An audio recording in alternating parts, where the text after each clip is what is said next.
Hey YouTube, so what's up? I'm just back from a pilgrimage to Italy. It was kind of a long time in the making. I've been saving up for it for a few years, and I decided to go mainly for religious reasons. I'm a Catholic, and also for art and history and all that. But one really interesting thing I noticed when I was in Italy is that, from my loose understanding of Nietzsche, I've read like two of his books. Um, I have Birth of Tragedy over there, but I haven't read it yet. But that's where he talks about like Apollonian and Dionysian. So a really interesting tension I noticed was that Italy seems to be the perfect blend of Apollonian and Dionysian. Um, so for any of you who aren't familiar, Apollonian is kind of like order, forms, think Plato, um, music, like structure and form, and like a marble statue would be Apollonian. Musical theory would be Apollonian, whereas like the dancing to the music would be Dionysian. Dionysian represents mental illness, chaos, frenzy, Bacchic frenzy, art, action. I suppose you could take his logical conclusion, say like warfare, but like that's probably a darker explanation than Nietzsche would give it. Surprisingly, but Nietzsche would kind of say that like the Dionysian represents this primal, almost pagan-esque. Although Apollonian, they could come from both. He was modeling on a pagan society, even the Apollonian. But he would say that basically, like the Iliad version of Greece was very Dionysian, very action orientated, very visceral. Where the Plato's Greece was very Apollonian. It was very structured. It was very civilized. It was very formal. So that's kind of where he was going with that.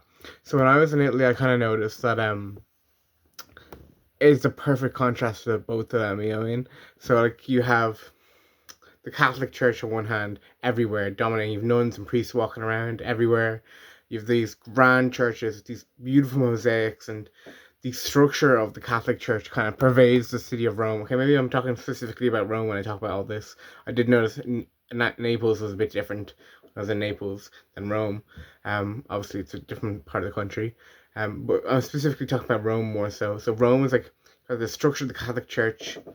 It's kind of like ancient order, the last remaining vestiges of the Roman Empire surviving as this religious system, which I'm a part of. So it was very impactful for me, where like you have the ancientness of Rome and also the ancientness of Christianity fused together in the like you got like it's basically a summary of Western civilization, at least Western Europe. You know what I mean? The Catholic Church. I mean, you've got like I know the Orthodox lean more on Plato and the Catholic Church leans more on Aristotle. Could be the wrong other way around. I could be wrong on that, but yeah. But then other than that, basically you have all these old buildings everywhere, so very Apollonian. But they're all covered in graffiti, so very very Dionysian. Um, yeah, you got water fountains everywhere, very Apollonian. There's free water in these beautiful sculpted fountains, very Apollonian. But the traffic is chaos. You know what I mean? So in Rome, if you want to cross the road, it can be green for the pedestrian and green for the traffic at the same time. But the same in Naples. You just have to walk through the traffic, and if you go at a steady pace, the cars won't hit you. Very Dionysian. So yeah. What else was there? I'm trying to see now. Like the food obviously is very Dionysian. The gallery is very Apollonian. These like grand palaces, palazzos turned into galleries where these famous, most famous art in the world is exhibited, and these grand marble staircases leading you from room to room, very Apollonian. Um, Whereas like yeah, then yeah, it's kind of got interesting thing I noticed. You have this great blend of things, and also the social people. The people are very Dionysian. You know what I mean? The culture, like the streets are very chaotic, and it's like it's very different to Ireland. Ireland, obviously, is a very urban country at the moment. Most of the population, well, a third of the population lives in the commuter belt of Dublin, but it's still very urban. And it's very town-oriented society. I won't say city because outside of Dublin, it's mostly towns. But even in Dublin, like, it's like a pastoral yet urban country. I don't know how to say that. It's like very like it's kind of like the way people very much value their privacy, but they're also very chatty. There's an interesting individualism scoreboard, and all the English-speaking countries, quote unquote, for Ireland, guess officially it's Irish speaking, but as well. But obviously, in reality, we haven't revived our own language in the last 100 years. But and if you score countries based on individualism, the English speaking countries are the most individualistic countries in the world, besides Ireland, which is why Ireland is often excluded from Anglophone countries. So like the US is rated 90 on the individualism scoreboard. The UK, well, Australia is rated 89. UK is like rated 89 as well, um, something like that. And Ireland is rated 70. You know, what I mean? So it's a very different society culturally, but it's still very much clannish culture. You know, what I mean, it's very much keep to yourself, local kin group. It's very small town oriented society, even in Dublin. It's changed. It's become a lot more cosmopolitan in the last 10 years, but or the last 20 years. But yeah. Um, so that's kind of what I noticed there. Also, when I was in the Vatican Museum, I noticed like one thing I reflected on. I think it was in either Phaedo or Phaedrus. Plato said that the marble statue was the highest form of art ever created, and it was the closest glimpse to the form of beauty. So Plato had this theory of form, is that like there's an ultimate form of everything. He even joked to himself that his theory is kind of crazy because he said, well, I guess someone he wrote a character rebuking Socrates, who was a placeholder for his ideas, saying, well, the character said Socrates, well, is there a perfect form of dirt? And Plato said, yeah, well, I guess there has to be a perfect form of dirt, you know what I mean? But so the main forms that Plato would say is that there's a perfect form of justice, so there's a perfect concept of justice which exists either in your own mind or metaphysically. He would have said metaphysically, but I guess a lot of people interpret it as being consciously. Again, the workings of the human psyche. The perfect form of beauty, that's probably the most controversial one since we consider beauty to be so subjective. The perfect form of mercy, the perfect form of equality, but also not like necessarily equality in the social sense, but like equality as in like sameness between objects as well. You know what I mean? Like the width and height of things. You know what I mean? Like all encompassing. So you also have the perfect form of justice, perfect form of mercy, perfect form of beauty, perfect form of equality, perfect form of love, perfect form of the good. The good was like his highest ideal, his highest metaphysical reality, which we would call God. You know, and I guess like it's the most transcendent principle, which was like kind of like co-opted by a lot of philosophers after him, from like I think Aristotle all the way to the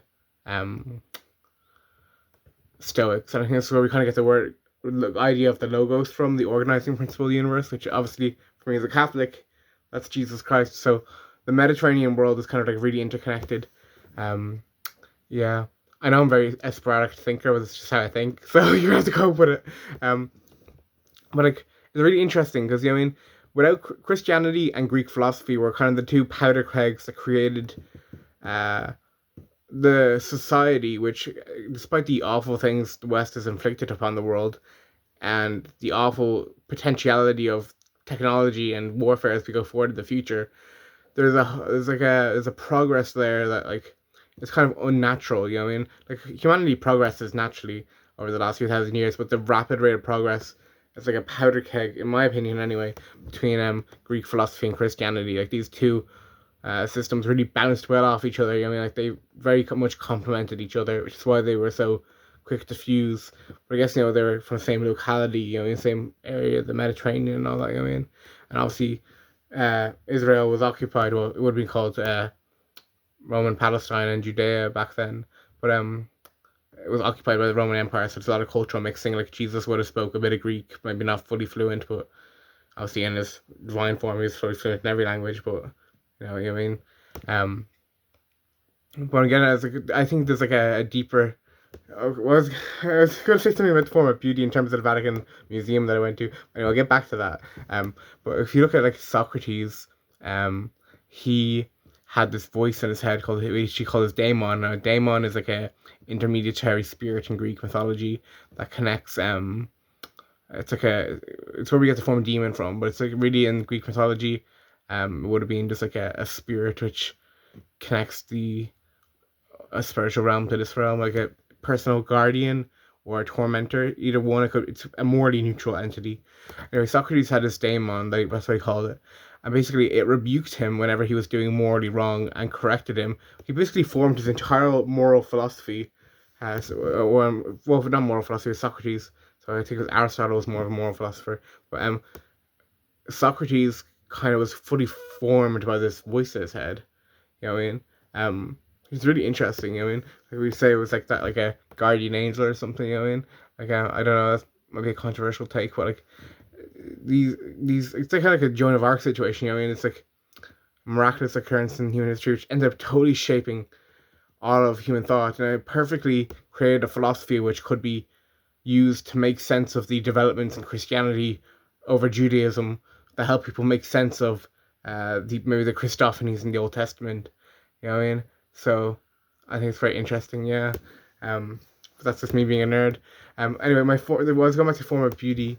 I was in the Vatican Museum, and I was looking at the Greek statues and all. And obviously, back in the Greek times, they would have been painted, which we would consider quite ugly on those statues because we consider them the highest form of beauty. But back when Plato was looking at them, and they would have been painted back then, he would consider them the highest form of beauty. And what my theory is that what is the form of beauty? And I was kind of went through all of the Vatican museums, not archives, the museums, and I was looking at all this art, and nothing impressed me more than these hall of statues. First the Egyptian statues, but mostly the Greek statues and Roman statues. Then the Egyptian statues secondhand, and also the tablets of the writing. So I would consider it this way: the statues of the people were up here in terms of their form of beauty.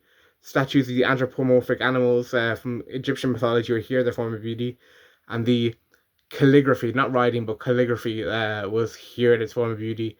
And then the 2D art had nothing in comparison to all of any of this, you know what I mean? So it made me think about what is the form of beauty. And I was like, obviously it's the human body, you know what I mean? Like, we are biologically programmed to find each other attractive. Obviously some people are asexual, and obviously if you lust can be a very destructive emotion. But if you look at the form of the human body and it contort it into all these positions that you find with marble statues or black marble, stone, any type of statue, you can create. And now Plato would have said the form of beauty is a one singular thing and it's kind of constant. But like, if you look at it, kind of like the various glimpses of the form of beauty, you have like regal positions, seductive positions, power positions, humble positions, merciful positions. If you go, I was in Naples and I saw the Veiled Christ, which was kind of like meek position, you know, and it's very like there was a statue in the church where the Veiled Christ was in Naples, and it was like the statue of modesty, and it's like it was the artist's mother made into a statue, and she died when he was very young, and I was like, this cloak adorned her, and she was naked in the statue, but this cloak adorned her, and like it kind of clung to her body. And I was like, it was really interesting, like, the way he captured modesty in the statue. Like, you can capture so much in a statue about the human person and the archetypes of the human mind, and yeah, so I found that really interesting. So I think the statue of humans is kind of like the highest form of beauty, because like, what do humans like to do but kind of contemplate each other subconsciously, you know what I mean? I mean, like, the highest consideration we have in our lives is other human beings, if we're not sociopaths. Yeah, and then also the form of it, the Egyptian gods, I thought they were quite interesting because it's kind of strange and abstract to our culture, but I suppose, you know, the form of an animal and a human is a kind of a twisting of biological realities, and I don't know, I just found them really interesting. I didn't really think much more about that. Then obviously the form of calligraphy, I mean, from Chinese calligraphy to Islamic calligraphy, writing, like the style of writing, and not the Latin script per se, but like, the Latin script's kind of militaristic, you know what I mean? But the scripts that people use to write languages is a form of art. I mean, calligraphy is studied as a form of art, even in cultures that use the calligraphy they use to write, you know what I mean? Like, it's something you master. So I thought, like, and what is, I hate to bring it back to, you can tell I've gone through a psychotic episode with all these loose associations, can't you? You know what I mean? It's like such random connections between all these things, but this is just how I think, and I'm hopefully will write a coherent piece of work in college when I start in September and be able to organize my ideas better. Um, but like when you think of writing, it's like the word, right? So it's like obviously in Christianity we believe in the divine word, which is God, which is Jesus. So God spoke creation into existence. Like the word is a metaphysical reality in Christianity. So I believe it's a spiritual thing. But also when you look at human language, like the idea that we can speak to each other and communicate inner happenings is also a form of like it's a beautiful thing. You know what I mean? And if you can transform language into a form of written art, the way they've especially done in Muslim countries, you know what I mean? Um, I think that's just brilliant, and I think that also points to a higher form of beauty, and really is a complementarian to the form of the statue, which doesn't speak. You know what I mean? Um, seeing these statues in the Egyptian part, with all these cuneiform and hieroglyphic tablets around them that are like 4,000 years old. You know what I mean? And I even saw the famous, I think it was either Enki or Gilgamesh, that stone tablet, which I don't think had writing on it. Like yeah, it was really interesting. So yeah, that's kind of where I'm at the moment in terms of my thinking. That's my reflections on my pilgrimage. I've changed a lot since then. It's about 2 weeks ago now that I was on my pilgrimage, and um, yeah, it was my little holiday for the year. And it was very great. I enjoyed all the churches very much. So I thought I'd just reflect on a few books I bought over the last few months. Which won't be in my Timothy Kenny book tour that I'm doing. He'll probably be linking his video with me to this channel in the next 2 to 3 weeks. So I thought I'd just run through a few books I bought and why I bought them. Why not? Aristotle's Art of Rhetoric, because I want to learn how to speak better.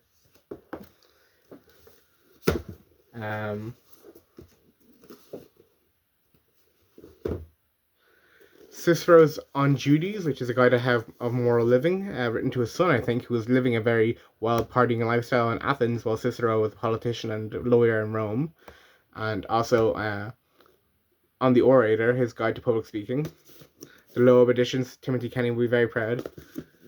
The Red Book, I think is really interesting. Obviously, I've gone through Psychosis, and Carl Jung, one of the world's most famous, premier, pioneer psychologists and psychiatrists, went through a kind of psychotic break where he kind of predicted World War One right before it happened. So it kind of informed his view of the subconscious, like the collective subconscious, which I had a few weird experiences in Psychosis. Like I can definitely relate to this book. I can't wait to read it.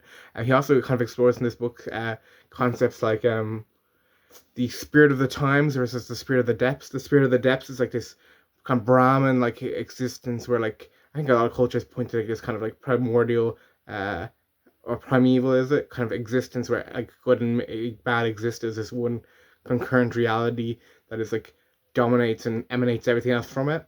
But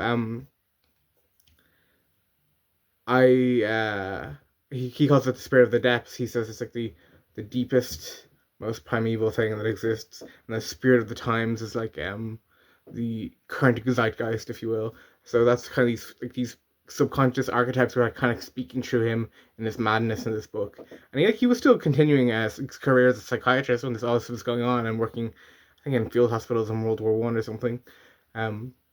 He also explores things like what's it called, like the idea that humans are vessels for like archetypal forces, like that these archetypes like speaking through people rather than people having their own thoughts, which I think like, I don't know, that's really interesting to me. I don't know how much Carl Jung believed that his ideas were spiritually true. I think a lot of people, I haven't read any of his books. I haven't read this book yet. I think a lot of people want to kind of sanitize his work from my brief understanding of it, that like he was just like scientifically contemplating this stuff in a really abstract way, when I think he was kind of a bit crazy. Right? And lastly, The Hero with a Thousand Faces by Joseph Campbell. I kind of have been out. I haven't read this book, but I've researched the structure of what he's talking about, and it kind of aligns with my own journey over the last few years. So I look forward to you reading that to kind of understand how I've uh, come so far in the last few years, and kind of making sense of my own story with a bit of a optimistic or self congratulate. I don't know. It's a nicer viewpoint of it to view suffering, I guess. You know what I mean? Anyway, as always, cutting it short and at a very random timing. Thanks for listening and watching. See ya.